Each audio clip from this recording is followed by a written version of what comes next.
भक्तों, आज चैत्र नवरात्रि पर्व का तीसरा दिन है, जिसे मां चंद्रघंटा के नाम से जाना जाता है।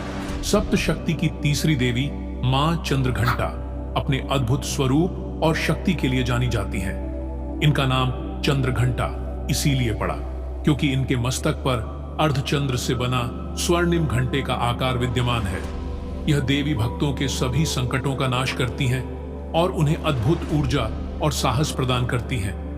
तो आज हम मां चंद्रघंटा माता का नाम की उत्पत्ति कैसे हुई, आइए जानते हैं। एक कथा के माध्यम से पुराणों के अनुसार मां दुर्गा के 9 स्वरूपों में से तीसरा स्वरूप मां चंद्रघंटा का है।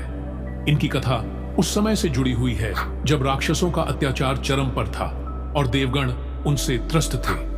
अत्याचारी असुरों का नाश करने के लिए मां दुर्गा ने विभिन्न रूप धारण किए। जब महिषासुर, शुंभ निशुंभ, रक्त बीज जैसे राक्षसों का संहार आवश्यक हो गया, तब देवी पार्वती ने चंद्रघंटा का रूप धारण किया। राजकुमारी पार्वती का विवाह और मां चंद्रघंटा का प्राकट्य। मां चंद्रघंटा का यह स्वरूप भगवान शिव से विवाह के अवसर पर प्रकट हुआ। कथा के अनुसार माता पार्वती ने भगवान शिव को अपने पति के रूप में प्राप्त करने के लिए कठिन तपस्या की। उनकी कठोर तपस्या से प्रसन्न होकर शिव जी ने विवाह का प्रस्ताव स्वीकार किया।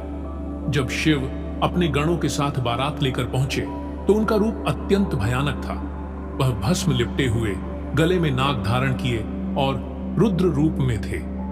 इस विचित्र स्वरूप को देखकर राजा हिमालय सहित वहां उपस्थित सभी लोग भयभीत हो गए।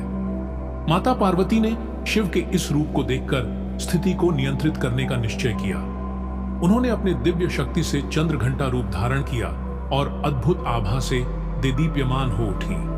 उनके इस स्वरूप को देखकर भगवान शिव ने भी अपना विकराल रूप त्याग कर सौम्य रूप धारण किया, जिससे विवाह संपन्न हुआ। शादी के बाद जब देवताओं को एक और भयंकर युद्ध का सामना करना पड़ा, तब मां चंद्रघंटा अपने शत्रुनाशक रूप में प्रकट हुई। इस रूप में उनके 10 हाथ थे, जिनमें अस्त्र शस्त्र सुशोभित थे।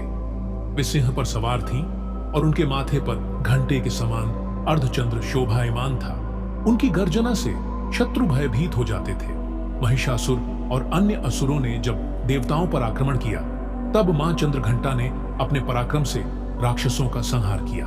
आज के लिए बस इतना ही। ऐसे ही रहस्यमय कथा सुनने के लिए सब्सक्राइब जरूर करें। धन्यवाद।